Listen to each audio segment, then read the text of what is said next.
कौन सा मार्ग, कौन सा ज्ञान सत्य है, ताकि हम जीवन में प्राप्त कर सकें। हे महादेव, सारा जगत दुखी है, सारे लोग दुखी हैं। दुख से विमुक्ति का मार्ग कौन सा होगा, ये हमें बताइए। सारे लोगों का कल्याण कैसे होगा, ये हमें बताइए। वहां उधर बोल रहे हैं लोग, इधर तक आवाज आ रही, कौन बोल रहे हैं?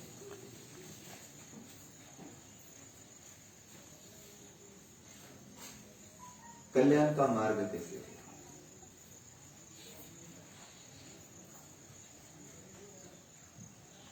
हमें हर जगह में, जो संसार के क्षेत्र में हम पूछते हैं कि पैसे का मार्ग कौन सा होगा, हमारी जो इच्छा है वो पूर्तता करने का मार्ग कौन सा होगा। लेकिन यहाँ पार्वती शिव से पूछती है कि लोगों का कल्याण कैसे होगा, ये पूछती है। दोनों एक विचारों में अंतर होता है। हम पूछते हैं कि अपने लिए, बस दूसरे के लिए नहीं। पार्वती कह रही है कि सारे विश्व के लिए, सारे विश्व का कल्याण कैसे हो। तो सीधा सूत्र शुरू होता है, हे पार्वती, जो श्वास है वो महत्वपूर्ण है, और वो श्वास जो महत्वपूर्ण है, जो जीवन देती है मानव को जीवन। श्वास है तो जीवन, श्वास नहीं तो जीवन विराम। तो ये श्वास से भी हर एक इंसान जिंदा है।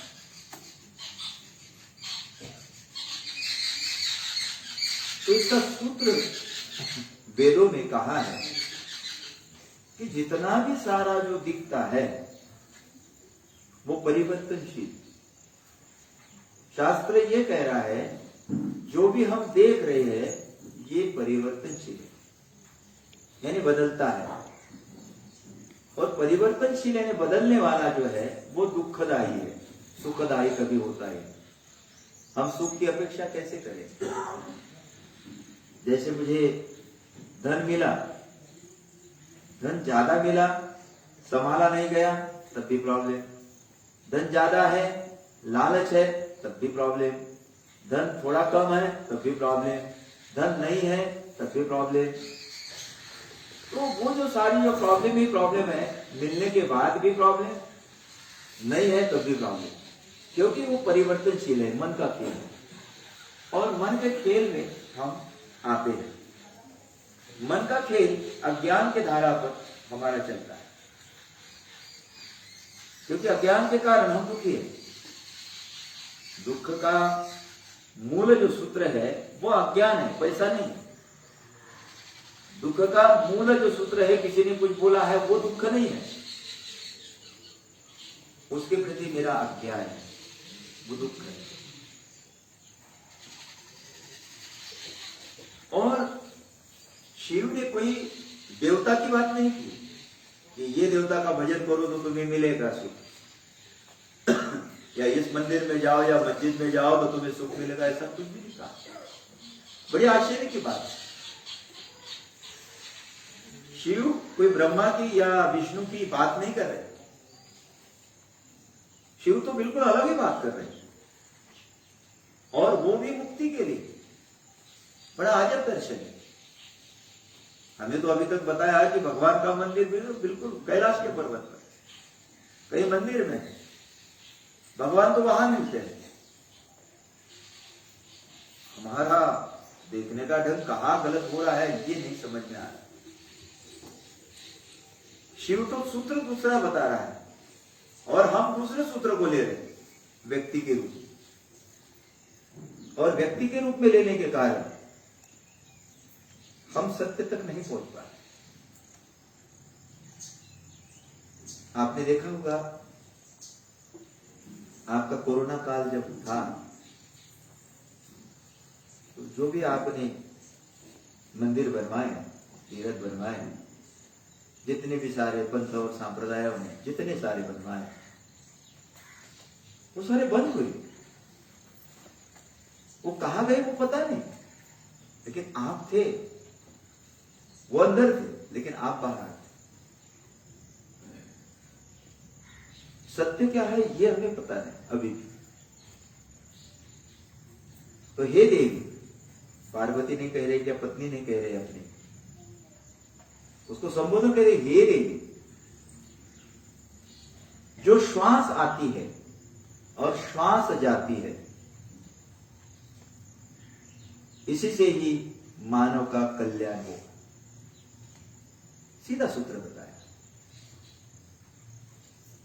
इस सूत्र को समझने के लिए बहुत साल लग गए। ये सूत्र की शुरुआत हुई 67 से, ये लोगों के साथ, ये पीछे दिखता है, लेकिन सालों साल गुजरते गए, लेकिन इस सूत्र को मैं समझ नहीं पाया। सालों साल मैं वो चित्र को देखते रहा, और शिव पार्वती को ये सूत्र बताता है। इस सूत्र को मैंने कभी समझा ही नहीं, मैंने चित्र को देखा। जैसे आप चित्र को देखते वैसे ही मैं भी चित्र को देखता है। चित्र ये परिवर्तन है, लेकिन चित्र के भीतर जो सत्य है वो इतिहास है। चित्र के भीतर जो सत्य छुपा है वो पुराण है, वो पुराण, वो इतिहास है। कहानियों के रूप में जो दिया है उसके भीतर जो सत्य छुपा है वो है, लेकिन कहानियों का रूप लेते हुए हम व्यक्तियों के रूपों में डायमेंशन देते हैं। उसके कारण जो सत्य है वहां से छूट जाता है और असत्य को हम लेते हैं। ये सूत्र हुआ 67 से शुरू।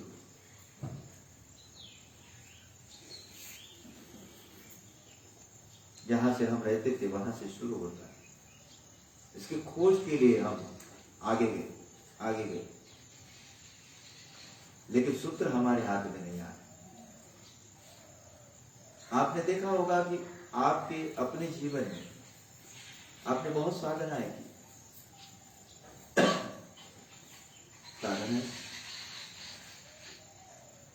जीवन में पूजा किया, पाठ किया, शास्त्र पढ़े, लेकिन वहां तक नहीं पहुंचे जो सत्य, जो परम सुख का मार्ग है, दुखों से निवृत्ति का मार्ग है, वहां तक नहीं पहुंचे। उसका कारण क्या है यह हमें देखना पड़ेगा।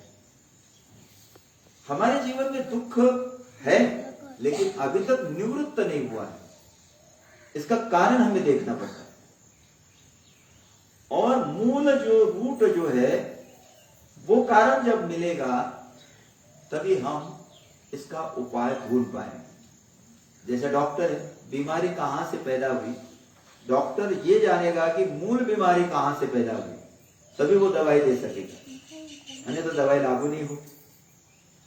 तो डॉक्टर के लिए नियम लागू है, तो आप सभी के लिए, दुनिया के लिए ये नियम लागू है। दुख कहां से आया है वो महत्वपूर्ण है, लेकिन वो ना खोजते हुए हम दूसरी ओर जा रहे हैं। जितने भी सारे जो मानव ने जो तैयार किए, ये एक प्लेनेट है, ये एक आपका एक ग्रह है, एक छोटा सा है, लेकिन और भी बड़े प्लेनेट है, और भी जीव है, वहां भी उन्होंने विकास किया। हर व्यक्ति अपना अपना विकास करना चाहता है, आप भी अपना अपना विकास करना चाहते हैं, आप भी शांति की ओर जाना चाहते हैं, वो ज्ञान को पाना चाहते हैं। लेकिन जब हमें सही रास्ता मिल जाता है तभी हम जा सकते हैं, अन्यथा हम भटकना शुरू करते हैं। और आश्चर्य की बात यह है कि भगवान के बारे में और धर्म के बारे में चर्चा इतनी होती है कि पूछो मत। सबसे ज्यादा चर्चा होती है, तब भी हम दुखी, तब भी हमें ज्ञान नहीं मिलता। बड़ा कठिनाई का मार्ग लगता है। कोई कहता है कि वहां जाओ तुम्हें सुख मिलेगा हिमालय में, कोई कहता है कि आश्रमों में जाओ तुम्हें सुख मिलेगा, कोई कहता है मंदिर में जाओ तब तुम्हें सुख मिलेगा। बट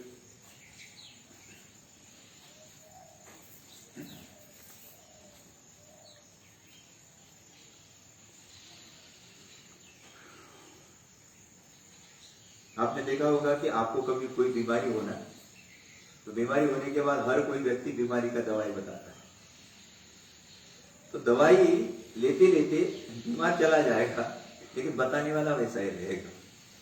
वैसे ही आपको भी इस क्षेत्र में बहुत सारे लोग बताने वाले हैं, लेकिन सत्य का रास्ता कौन सा है वो नहीं पता।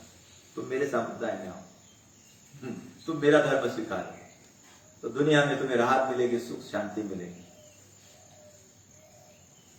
तो मेरा धर्म स्वीकार, तो धर्म के द्वारा तुम्हें पगार भी मिलेगा, तुम्हें गुरु भी मिलेगा, तुम्हें मकान भी मिलेगा, कोई चिंता नहीं। ये कर एक काम करो, बाकी गुरु की चिंता नहीं करना, बिल्कुल नहीं करना, तुम मेरे गुरु की चिंता करना, बस मेरे गुरु का नाम ले लो, तुम्हारा उद्धार हो जाएगा।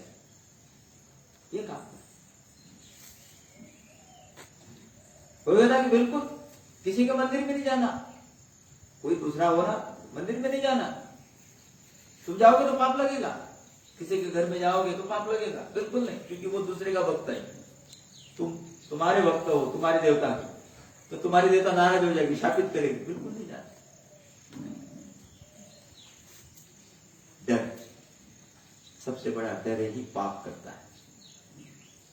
इंसान को डर, इतना डर बिठा दिया कि आज भी हमारे जीवन में डर है, और वो है पाप और पुण्य का। पाप क्या और पुण्य क्या है यही नहीं हमें समझ में आ रहा है। गलत मार्ग से जाओगे वो पाप है, सही मार्ग से जाओगे वो पुण्य है। लेकिन जहां जो डर बिठाया है धर्म के नाम पर, भगवान के नाम पर, वो डर अभी तक नहीं गया। और तीसरा जो आया है वो भी कोरोना लेकर, तीसरा डर और मिट गया। ये नहीं किया तो ये नहीं होगा, ये नहीं किया तो ये नहीं होगा, बड़ी प्रॉब्लम। हरिद्वार में जब गए कोरोना काल में, हम काम करते रहे, विजय जी थे, भास्कर जी थे, अमरनाथ जी भी थे, बहुत बड़े महात्मा मठाधिपति सभी जगह थे। तो सभी को कहा राष्ट्र के लिए क्या है, तो वो कहते थे कि हमारे गद्दी के लिए क्या है, हमारी गद्दी सही सलामत तो राष्ट्र सलामत, हमारी गद्दी सलामत नहीं तो राष्ट्र कैसे सलामत। हमारे गद्दी के बारे में सोचिए ताकि हम सर्वस्व बन जाए। विचार करने की एक संकीर्णता इंसान को कहां तक जोड़ देती है, वह पदार्थों में। तो यहां जो सूत्र बनाया है वो सूत्र है श्वास, जो तुम्हारी आ रही है और जा रही है, ये सीधा सीधा सूत्र है, तुम्हारा कल्याण हो। इस सूत्र को समझते समझते हम बाहर की ओर देखते हैं।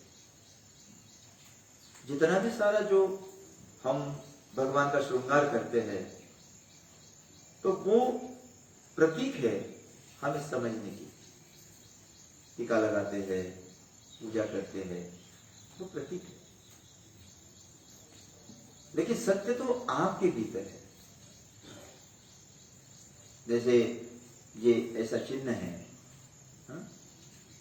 ये चिन्ह आपके ही भीतर का है। जैसे टीका लगाते हो, वो चिन्ह आपके ही भीतर का है, वो पहुंचाता है वहां तक। वो तो चिन्ह में समझ रहा हूं, लेकिन जाने का रास्ता कैसे है? तो पार्वती कहती है कि श्वास आती है और जाती है। आपने ये देखा होगा ये कैसे हो सकता है। तो पहला हम एक सूत्र देखेंगे कि ये सारा ब्रह्मांड कैसे है। इस सूत्र को पहले समझेंगे ताकि श्वास का सूत्र समझने के लिए हमें सुविधा हो। ब्रह्मांड जो बना है वो चेतना है, जिसको ब्रह्म कहते हैं, वो चेतना है। सभी जगह चेतना व्याप्त है।